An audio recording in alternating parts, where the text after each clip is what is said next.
and as I explained, if I want to play this, it's just going to go crazy, probably crash if I don't make it all less laggy. But if I'm just going to be playing this on its own, this is what it'd be like in the full thing.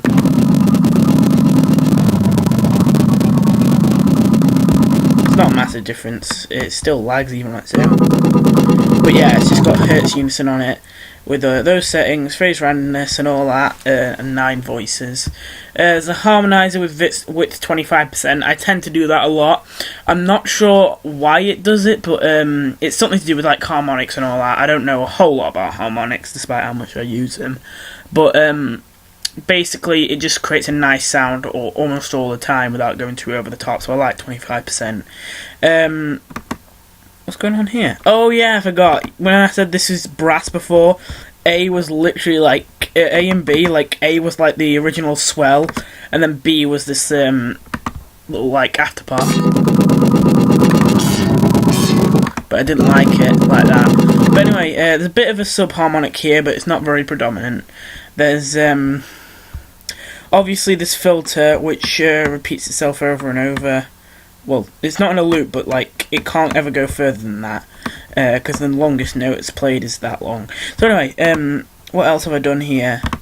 I messed around with the width. This is just a small thing, just so that the sound sounds like it's progressing as the note is being pressed. Volume, I didn't even realise I messed around with the volume. Oh yeah, so just a short attack again, brass, very short attack time, and then a very normal like decay time usually, but in this case it kind of holds for a bit, and what it does is it actually progresses and gets louder. As I said, I wanted to have a feel of progression, have a little bit of sustain here. In fact, I think that's not actually supposed to be there, but it's a good thing it kind of is there, because I think it sounds nice like that. Some vibrato fading in. Also, oh yeah, I forgot, I did, I changed the unison pitch thickness again. This is supposed to be really brassy, now it's a little less so. And same thing with harmonic unison pitch. Usually I'm a bit more creative with this, but I didn't really have any ideas this time, so I just did that shape for most of them. And then we've actually got, which you probably couldn't hear very clearly, this sub bass, which is actually, well, I'm not sure if it counts as a sub, but I find it a lot easier to hear with earphones in, so I'm going to say it's a sub. So, I don't even remember a lot what I did here. It's a 9 voice unison with low pitch thickness, because it tends to have a bit of a sharp sound like that. A lot of phase randomness and all that. Still a lot of panning. A lot of vibrato. It kind of plucks a little bit because it goes down the filter frequency. It's keyboard tracked with a low pass. So basically it only plays these low frequencies. It's got a very loud subharmonic and all. So it's just a bassy saw wave that's been low passed and keyboard tracked with it. I don't think there's anything else special here. Let me just double check. No, it's actually quite simple. I'll be looking at the mixer track. In fact, you know what, I was going to say I'll look at them afterwards, but I think I've done some important stuff here. I didn't realise how intensely I'd EQ'd this. And I don't remember why I did a lot of this. Okay, we got the Maximus here. Obviously to emphasise the pluck here. The reason why a lot of these have a Maximus on them is because I've actually taken the limiter off of here. There's nothing on the master channel. Yeah, I don't think you missed anything really important, but that, wait, what's the reverb there? Oh yeah, it's just very normal reverb there. Then there's a bunch of soundscaping stuff.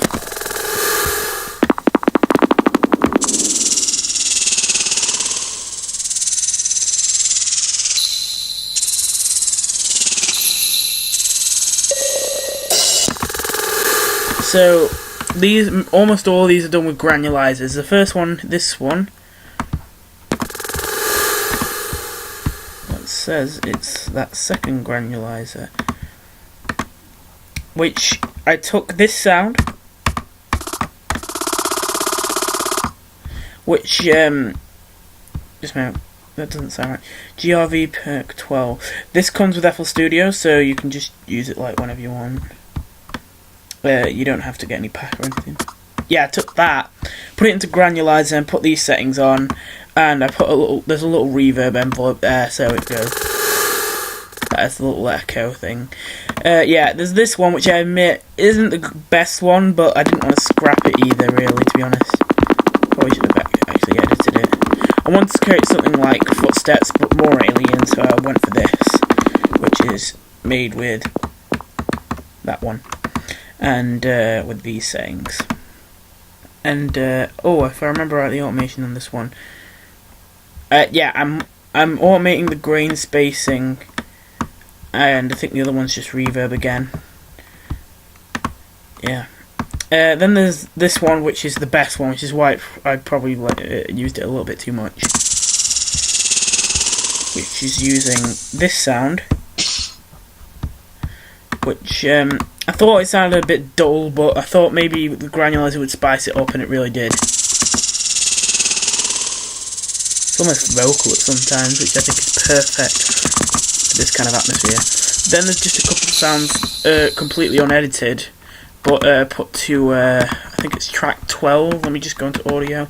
Yeah, most of this is mapped to track 12, which is just a track with some reverb, I think. Let me just double check. I think it's just some reverb and a Maximus.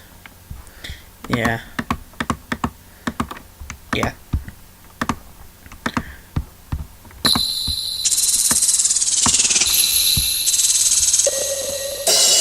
So, then we got our build up and drop. Oh, and just so you're aware, this purple thing over here is just a reverse symbol. I just took the thing crash here, and I recorded it, and then I reversed it.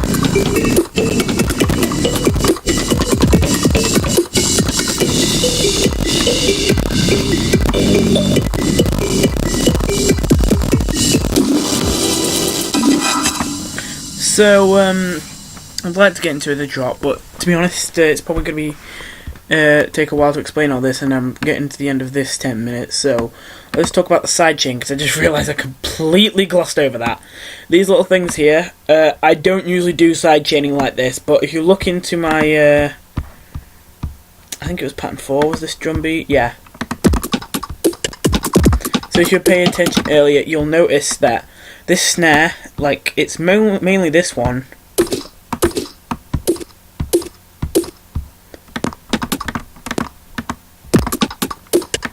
which is like the one that you really hear, but on top of that there's all these other ones up here.